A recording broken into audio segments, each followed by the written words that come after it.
যখনই জন্মপত্রিকা বা পুষ্টির কথা আসে তখন একটা মোস্ট ইম্পর্টেন্ট ওয়ার্ড আসে হচ্ছে দশা।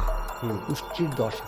এই দশার ভূমিকা কি? কথায় বলতে গেলে 10,000 রাজত্ব তার। কারণ পুষ্টিতে যেরকমই যোগ থাকুক না কেন, সমস্ত প্রকার যোগকে উপেক্ষা করে ফলদানে সক্ষম কিন্তু দশা। আচ্ছা একটা আমারই একজন ক্লায়েন্ট এসেছিল এরকম, তার কথাই বলছি।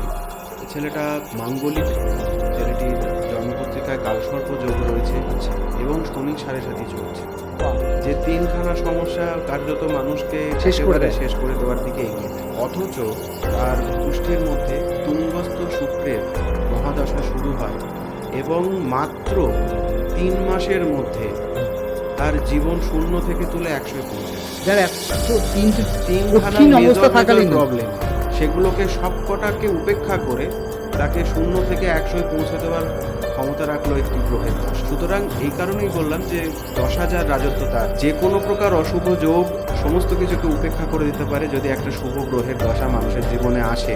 বা একই রকমভাবে যদি পুষ্টিতে রাজযোগ থাকে, তারপরেও যদি নিচস্ত্র গ্রহের যদি দশা শুরু হয়, মানুষের জীবনে কিন্তু সংঘর্ষ ভীষণ মাত্রায় বেড়ে যায়। সেক্ষেত্রে কোনো ভালো যোগ কিন্তু মানুষের পুষ্টিতে কাজ করতে পারে না। দশার ভূমিকা ভীষণ।